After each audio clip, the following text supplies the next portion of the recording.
Hello students, welcome again. आज की अपनी इस क्लास में हम डिस्कस करेंगे minimisation in POS form, that is product of sum form. ठीक, इसको पढ़ने से पहले हम रिवाइज करते हैं कि किसी भी गिवन बुलियन फंक्शन को हम किस तरीके से रिप्रेजेंट कर सकते हैं। अगर एक function f1 variable a, b और c के साथ डिफाइंड है और फंक्शन का जो रिप्रेजेंटेशन है वो इस तरह से है कि फंक्शन इन मिन टर्म्स पे वैल्यू 1 होल्ड करता है और रेस्ट ऑफ द मिन टर्म्स पे फंक्शन वैल्यू अगर 0 है, तो ये आपका detail truth table min term max term representation है किसी फंक्शन को। अब इस फंक्शन को अगर हम वेरिएबल्स के साथ लिखें तो हम फंक्शन को सम ऑफ प्रोडक्ट और प्रोडक्ट ऑफ सम में रिप्रेजेंट करते हैं। सम ऑफ प्रोडक्ट में sum of product min terms are product of all the variables input variables.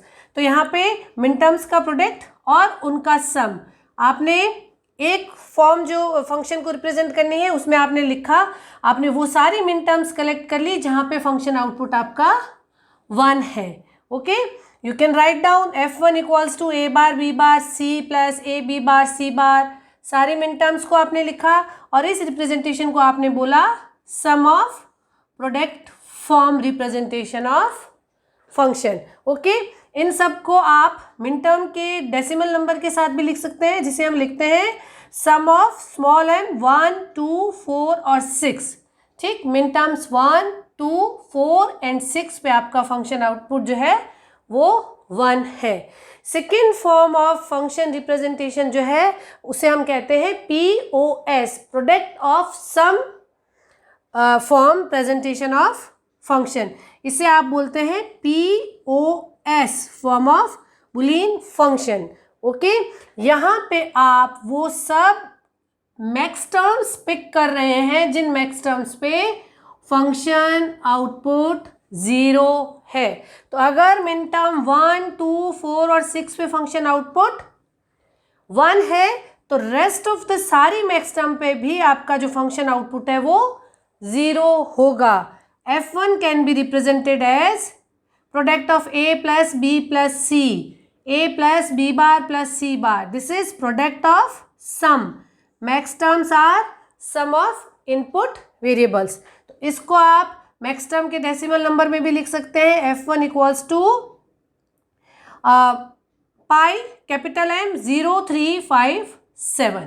Okay, ये कैसे आया, आप एक बार इसका कॉम्प्लीमेंट लेके फिर उसका अगर दोबारा कॉम्प्लीमेंट लेंगे तो आपको ये फॉर्म मिल जाएगी। ओके, तो मैक्स टर्म की फॉर्म में या POS फॉर्म में अगर आपने फंक्शन को रिप्रेजेंट किया है तो आपने वो मैक्स टर्म्स सेलेक्ट की है जिन पे फंक्शन आउटपुट 0 है। यहाँ पे ये बहुत कंफ्यूज करने वाला फैक्टर है कि स्टूडेंट्स फाइनल सिलेक्शन में फाइनल के मैप में एंट्री करते वक्त कंफ्यूज होते हैं और वो अपना एक्सप्रेशन जो है वो गलत रिप्रेजेंट कर देते हैं।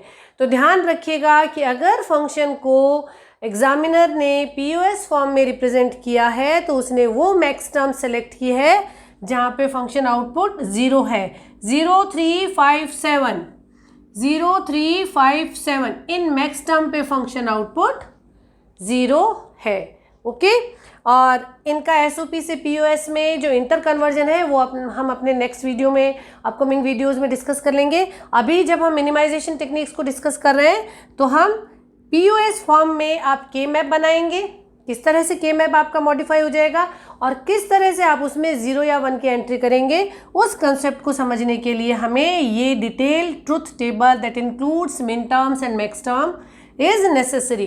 तो हमने इसको क्विकली रिवाइज कर लिया है। ओके, अब जो प्रॉब्लम थी, अभी हमने जब मिनिमाइजेशन टेक्निक्स में कार्नोफ मैप समझा तो हमने जो एग्जांपल्स लिए थे वो जनरली हमारे फंक्शन को SOP फॉर्म में कंसिडर कर रहे थे, सम ऑफ प्रोडक्ट फॉर्म में।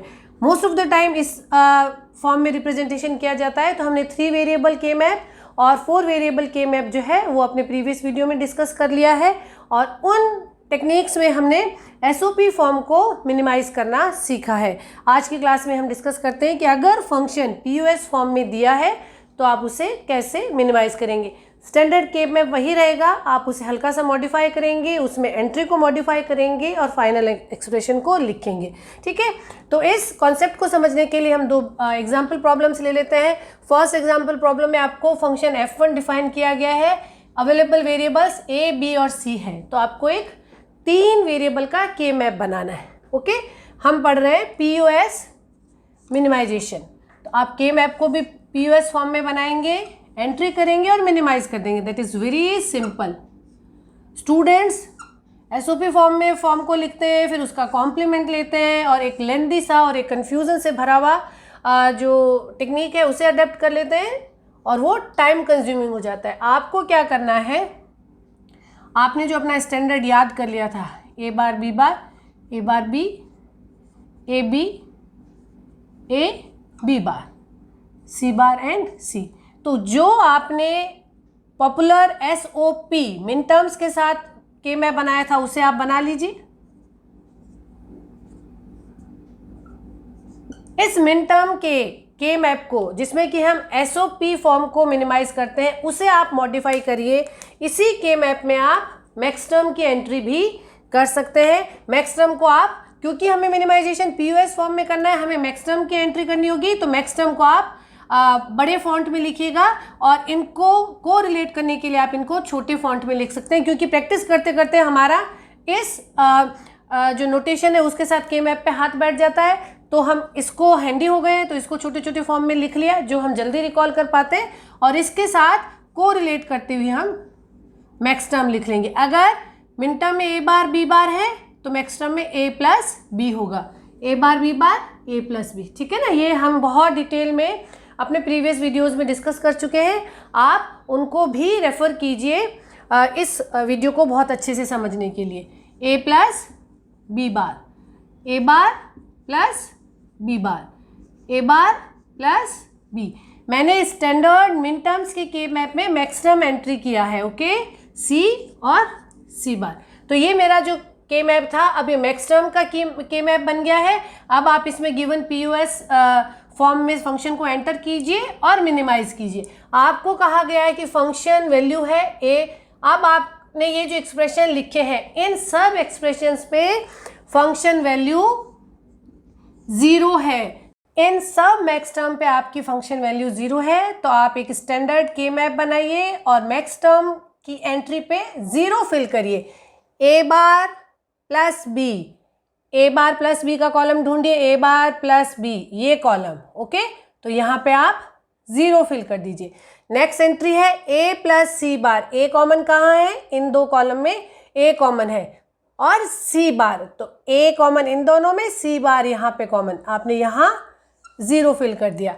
नेक्स्ट है आपका b बार प्लस c बार, b बार कहाँ कॉमन है, b बार आपका इन दोनों कॉलम में कॉमन है, as well as plus c bar, तो ये दोनों सेल जो है वो b bar plus c bar को रिप्रेजेंट करती है, तो आपने इसमें भी 0 फिल कर दिया। तो ये आपका स्टैंडर्ड मैक्स टर्म का के मैप बन गया है। आपने गिवन मैक्स टर्म्स के अकॉर्डिंग एंट्री कर दी है, 0 की एंट्री कर दी है। ओके, यहाँ पे कब 0 एंटर करना है, कब 1 एंटर करना है, ये बहुत इंपॉर्टेंट फैक्टर है, क्योंकि जब हम POS से SOP फॉर्म में कन्वर्जन करेंगे या POS फॉर्म में गिवन एक्सप्रेशन को SOP फॉर्म में मिनिमाइज करेंगे, तो ये कन्फ्यूज़न जो है वो बहुत टाइम भी लेता है, एज वेल एज इसमें गलती होने के चांसेस है। तो ध्यान रखिए, POS फॉर्म में 0 एंटर कीजिए। मैंने सारे 0 एंटर कर दिए, अब इनकी हम ग्रुपिंग करेंगे और मिनिमाइजेशन करेंगे।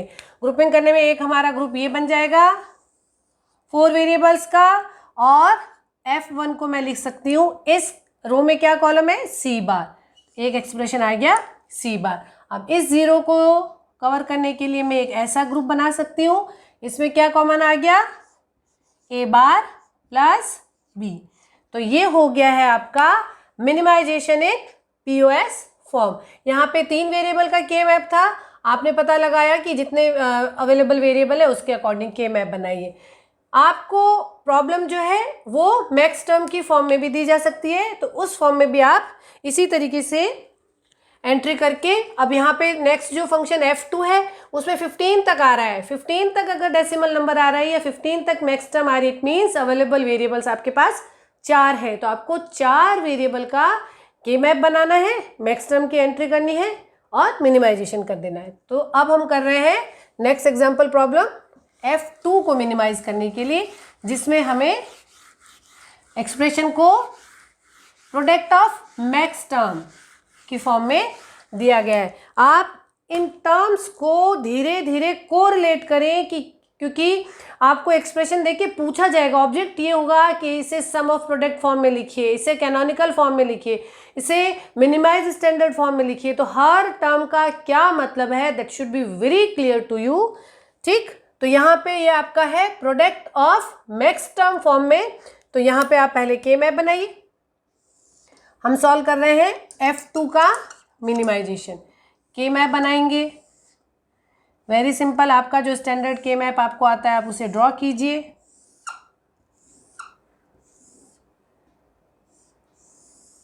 ये हमने स्टैंडर्ड के मैप बना लिया है और जो हमारी टर्म्स थी उनको हम छोटे फॉन्ट में लिख लेते हैं। A bar B bar, A bar B, A B और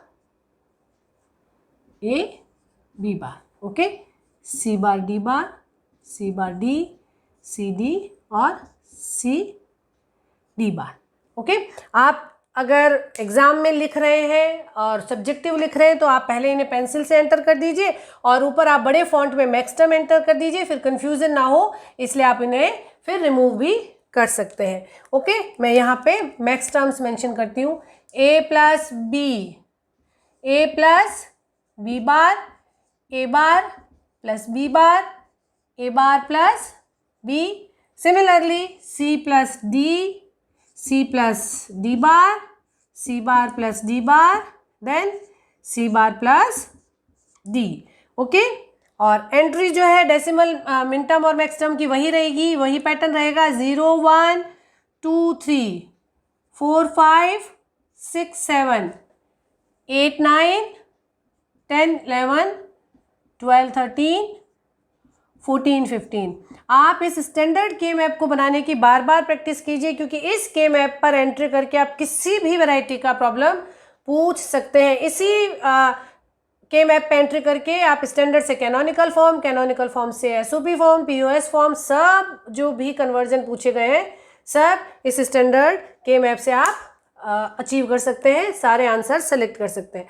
अब हमें कहा गया है कि मैक्स टर्म 3 4 6 7 11 12 13 14 एंड 15 पे फंक्शन क्या होगा?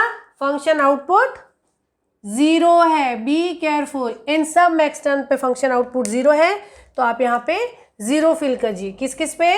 3 4 6 7 11 12 13 14 एंड 15। ओके, ये आपका हो गया सारा एंट्री। अब आप ग्रुपिंग करना शुरू कीजिए। ग्रुप बनाने के लिए एक ग्रुप ये बन सकता है आपका 4 जीरोस के साथ, और इनका जब हम ग्रुप बनाएंगे तो इन दोनों कॉलम में क्या कॉमन आ रहा है? बी बार, तो आपने लिखा बी बार। यहाँ पे ग्रुप के ऊपर लिखी गई मैक्स टर्म को देखिए, ठीक है। ये मिन टर्म्स तो मैंने केवल क्योंकि मुझे इस पे बहुत प्रैक्टिस है और बिना कंफ्यूजन के मैं लिख पाती हूँ तो लिखा है। आप इसको एक बार लिख के हटा सकते हैं अगर मिनिमाइजेशन आपको पीओएस फॉर्म में ही पूछा है। जनरली पीओएस से एसओपी जो है वो एग्जाम में ज़्यादा पूछी जाती है तो हम इसको रख लेते हैं, अदरवाइज आप इन्हें हटा सकते हैं। तो इन दोनों कॉलम में क्या कॉमन आया? बी बार, और इन दोनों रो में क्या कॉलम आया? D, B bar plus D. एक एंट्री ये हो गई है मिनिमाइज फॉर्म की। दूसरी एंट्री हम ये एक ग्रुप सेलेक्ट कर सकते हैं। इस ग्रुप में क्या है कॉमन? सी bar plus D bar. Then इस जीरो को इंक्लूड करने के लिए हम एक ये 4 जीरोज का ग्रुप अगेन बना सकते हैं, और इस कॉलम में क्या कॉमन है? ए बार प्लस बी बार। तो यहाँ पे इस product of max term expression का मिनिमाइज्ड फॉर्म आपका ये हो गया है। प्रोडक्ट ऑफ सम टर्म में ही है, एक गिवन टर्म को आपने उसी टर्म में मिनिमाइज किया है। तो आई होप पीओएस फॉर्म में मिनिमाइजेशन किस तरीके से के मैप को मॉडिफाई करके आप बहुत आसानी से कर सकते हैं। ये आपको क्लियर हो गया होगा। अब हम किसी भी स्टैंडर्ड गिवन बुलियन फंक्शन को कैनोनिकल फॉर्म में कन्वर्ट करना या मिन टर्म्स और मैक्स टर्म उसकी कैलकुलेट करना और पीयूएस फॉर्म से एसओपी फॉर्म में मिनिमाइज्ड फॉर्म रिप्रेजेंटेशन करना, इस सब तरह के वैरायटी के टॉपिक्स को अपने अपकमिंग वीडियोस में डिस्कस करेंगे। Keep learning, keep watching. Thank you.